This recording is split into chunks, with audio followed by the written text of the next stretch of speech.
Hey guys, Asher coming at you today in Raid Shadow Legends. Welcome to the video, guys. Glad to have you here. Spend a little bit of time out of your day to talk Raid with yours truly. Send some positive vibes, some love today if you need it out there. How you guys doing? I am, what did I do? I just finished, I reread Untethered Soul by, I believe, Michael Singer. Pretty good book. Not everything resonated with me, but it's kind of about, I don't know, controlling your conscious a little bit, so it's interesting.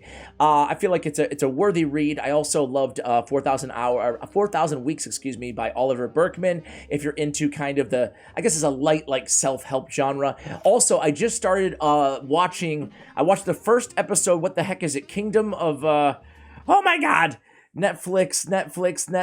It is Last Kingdom? I think it's The Last Kingdom. Anyway, it's like a medieval TV show. You guys can let me know if you've seen it or have any recommendations. I'm looking for a show kind of like Game of Thrones-y, kind of Vikings-y, but it's really good. Kind of a little bit raw, a little bit gritty. Raid Shadow Legends. Let me know if you have any recommendations for me in the comments below. But yeah, that's what I've got going on right now. I want to talk a little bit about this champion, right? We talked about him a little bit before when he was released, especially around the controversial. All you need to do is open 110 Void Shards to get your hands on Ailil, one of the most underwhelming champions, who looks like one of the most incredible champions in the world if you look at his kit, but he hits like a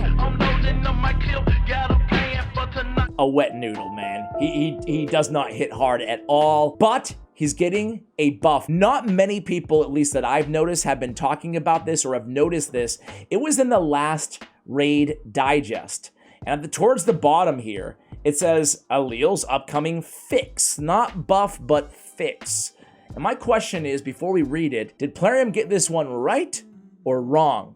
Or somewhere in between? So what is it? At the present time, Ailil's A2 doesn't completely ignore Stone Skin. It doesn't feel like it does anything to Stone Skin at all. It negates 85% damage reduction of the buff, but deals damage to the enemy's Stone Skin's shield first, and only then to their HP. I don't know what that means exactly, but I do know that it doesn't do much damage, okay? However, in the foreseeable future, and this was about a week ago, we're going to fix the skill so it will deal damage directly to the enemy's HP. For all intents and purposes, it will ignore Stone Skin similarly to the way Jurgid's A3 Deadly Ballet does. So that piques my interest, because Nutcracker is probably the best attack-based nuker in the game, or in the conversation, right? I mean, up there with what? Candyman, Trunda. Who else would you say is the best attack? I'm forgetting. Oh, Baron. Baron is in there too. Anyway, so wait a second here. Does that make this champion viable? Because I want to take another look at Ailil's kit, guys, because it is insanely good, with the exception about the whole damage thing. But like, he's one of the most unique champions in the game on paper. First of all, his base attack is very high, 1630, so as long as the multipliers are respectable, you would expect a lot of damage out of this elk-like man. On the A1, this Gnarled Scythe is such an insanely good ability. It's so insanely good that you might want to open up in some scenarios with an A1 in the arena. That's I don't think I've ever said that, right? Attacks one enemy, steals all buffs from the target the first time this champion hits them with his skill. This effect cannot be resisted. Just flat out. Can't resist it, steals everything they're under. That's pretty crazy. Each subsequent time that this attack hits an enemy, no buffs will be stolen. Instead, the damage will be increased by 10% for each buff on the target. Okay, so we're starting out strong here. An irresistible, steal everything on the target. There's 8 buffs, steal them all. Stone Skin, steal it. Pierce the Caprins is A2 ability, 3-turn cooldown. This is what they're fixing or buffing or fix buffing. Attacks one enemy, will ignore Strengthen, Stone Skin, increased defense, and ally protection buffs. If the attack kills an enemy, fully heals this champion, and while we're at it, let's place a Stone Skin on them for 1 turn. Dude, another incredible ability. What are the multipliers on this A2 ability, you ask? Well, it's not bad. It's a 5. A 5 multiplier with a base attack like we saw there, 1630, that should be hitting incredibly hard. Incredibly hard. if we take up Nutcracker's multipliers really quickly here, thanks to hellhades.com, his single target is a 5.7. So again, godlike rating 5.7, but Ailil's is a 5. It's no 5.7, but ignoring Stone Skin and everything else, right? Not everything else, to be fair. He's not ignoring Unkillable. He's not ignoring block damage like Jirigid's is on his A3 ability. But still, that should be a very, very heavy hit, okay? If they fix this correctly, this should be a one-shot kill almost all the time, and he should be adding Stone Skin to himself pretty much all the time. So that's a really powerful ability. It should be. Right now it's not. Chill Wind of Autumn, his A3. This is another insanely good ability on paper. 3.7 multiplier. I would love to have it a 4 or 4.5. This is why I asked earlier, did they get the wrong buff on this champion? Was it, obviously, yeah, they fixed this, but did they also need to up the multipliers maybe to a 4, 4.5, 4.75, 5? That might be the last time we see him alive. Attacks all enemies. But now this is crazy. Before attacking, removes any increased defense, replaces it with a decreased defense. Removes any strengthen, replaces it with a weaken. Places that block buffs on enemies not under increased defense or strengthen. All the buff removals and all the debuff placement, including the block buffs, cannot be resisted. So it's flat out, no resisting allowed. No accuracy required on this champion. The only downside is a little thing that we like to call tortuous, merciless, standard field sheep or polymorph. That's the only issue right now in the arena meta. With polymorph out of control, he's going to be turned into a sheep oftentimes with this AoE ability. But again, you know, especially not in endgame arena, if you're just using him for this as this is a buff stripper that can't be resisted. That's really, really special and incredible. Obviously, you're not stripping every buff, but you're also applying decreased defense and weaken if they're under increased defense and strengthen or block buffs, and none of that can be resisted. Really, really good ability here. And then the passive, Force of Nature. This is what I think will make him, provided this buff is enough and correct, and he actually deals a lot of damage there, right? Provided that's all the case, which is a big what if, you know, we'll see. Force of Nature, to me, could potentially make this champion one of the best, if not the best, go second nuker/debuffers in the game. Increases champions' HP by 2,000 and defense by 100 for every 1,000 attack they have. So I have them built with around 7,000 attacks. So we're getting 1,400 or 14,000, excuse me, extra HP. And then we're also getting another 700 or so defense. That's a lot of extra, but it gets even better. Fills his champion's turn meter by 10% whenever they receive a buff. So you set him up with, you know, a bolster set. Set him up with a, you know, I could name all the buffers in the game. You guys know who they are, right? But you set him up with say, a Duchess, right? Which we'll show in the video.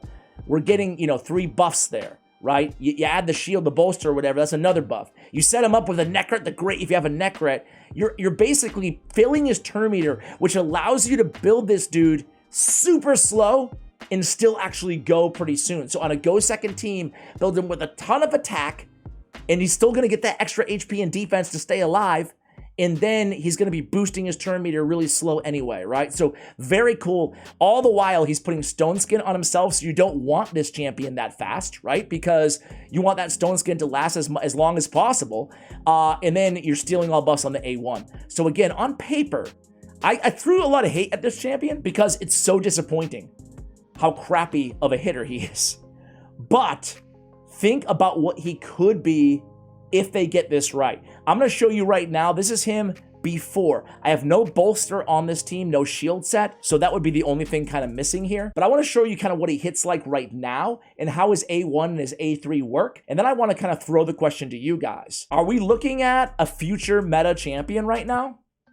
He's the least cool guy I've ever met. I don't know the answer, but check out his turn meter already because of those 4 buffs. And we don't even have the shield.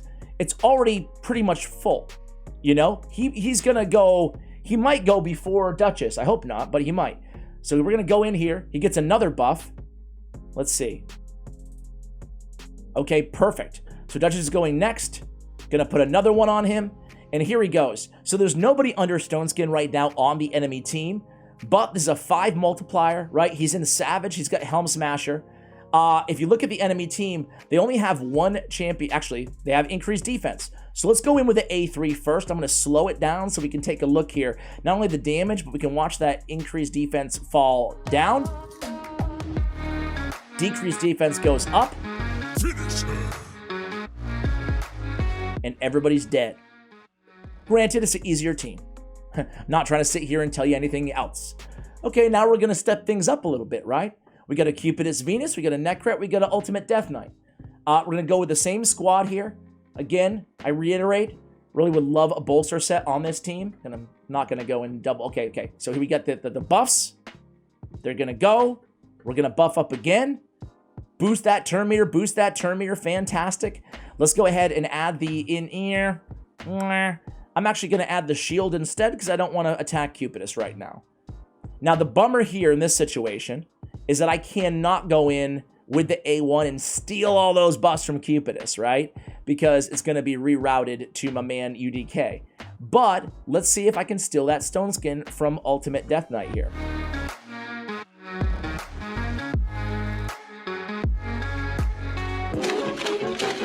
And now we've got the 2-turn Stone Skin. Not a bad A1. Note that we're not stealing the protected shield. That cannot be stolen. Let's go ahead and protect our Reviver here. Ally Protect. So that was, we opened with an A1. Again, I don't think I've ever done that. I'm actually going to go in with the A2 here, put increased defense up and deal with the counterattack. We do lose our poor Mithrala. Now, let's see what they have. They've got a strength in there. It is protected though. So again, we're not going to be able to mess with that. If it affected protected buffs, forget about it. It'd be nuts on that A3. So let's just go in with the A2. It's time. Let's see how much damage we can do to Mr. UDK. 45k. It's really hard to say. You know, it's hard to say if that was very good or bad. It doesn't feel good. It doesn't feel like Nutcracker, who we're going to use in just a moment. Because what I should probably do, I want to see if we're going to beat this team. And then before we beat this team, I want to use Nutcracker and compare the damage. Try to use the same kind of opening moves, right? And it's going to be pretty crazy, the difference. Luckily, we don't hit Cupidus there.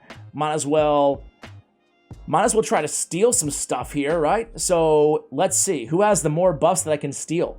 I think 1, 2, 3 in 1, it's going to be Cupidus. I don't know why I had to go to the info screen to count that. It's not that hard, Ash. Here we go. Boom. First time we hit him, we steal everything he's got. I love it. All right. So I got to say, right? And this is before his buff, obviously. I got to say, for a champion who got a ton of hate, kind of rightfully so, they jacked up the void cost. They gave him the crappiest multipliers known to man, right? But I think there's going to be, I just have a sneaky suspicion that this champion could be a really, really, really beast with that A2 fixed. Even if they don't up the multipliers on the A3, right? On that A3 ability, 3.7, I feel like the fact that we're you know, stripping away their strengths and their increased defense, irresistible, I feel like that's good, you know? With a 3.7, I can live with that. But if we can one-shot anybody and put that Stone Skin on him, fully heal him on that A2, now we're talking. Now we've got a champion on our hands. Let's just go into, what do I have? No, nothing really here. Let's just see if we can kill Cupidus here. Can we do anything damage? Yes, we can. Sweet. So, what I'm going to do, we obviously won this battle. I'm going to exit out, and we're just going to see what Nutcracker can do in comparison. How's that sound, guys? Let's do it. Same team. You know what? It doesn't make me a weirdo that I'm just like, this guy, Evil Mick, is going to think that he beat me. But I beat him really. I didn't have to lose that. You need to relax. There you are. Now you're going to see the Nutcracker. Just to compare, right? He is one of the best attack nukers in the game. Has a 50% chance for this champion to ignore 50% of target's defense. And then on the Deadly Ballet, we're getting an extra turn if we kill an enemy, and we're ignoring basically everything, okay?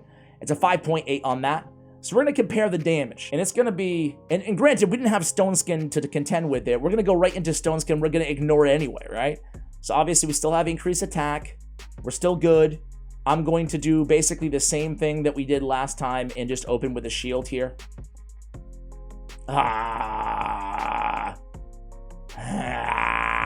All right, we don't have increased attack anymore because it was removed, but we're just going to go in anyway. So this is unfair. He doesn't have increased attack. We're going to use Deadly Ballet. We got 40k. Whew. So I ask you this, ladies and gentlemen. We easily one-shot with 96k, and he didn't even have increased attack. Look it, he's making mincemeat of this team. But I ask you this, guys. If Ailil is able to do anything somewhat close to that, let's just say he hit him for 80k, ignoring all of Stone Skin there, right? With that A3, I'm not saying he's going to be better than Nutcracker. I don't think he will, frankly, because he had that amazing passive. But will he be one of the better nukers and debuffers in the game with that A3 ability? Not to mention on a go second team with that turn meter fill on that passive. I'm starting to think he might be, you know, he might be a very compelling champion, especially for those of you who actually did the stupid thing right now, at least, right? And went for him as a guaranteed champion. I have a weird feeling that if they do this right, Plarium, if you're watching, if they do this right, you might be sitting on a gold mine of a nuker, guys. All right, let me know how you feel about this champion. I think I've made my point here, guys. Thank you for watching, and as always, take care, guys.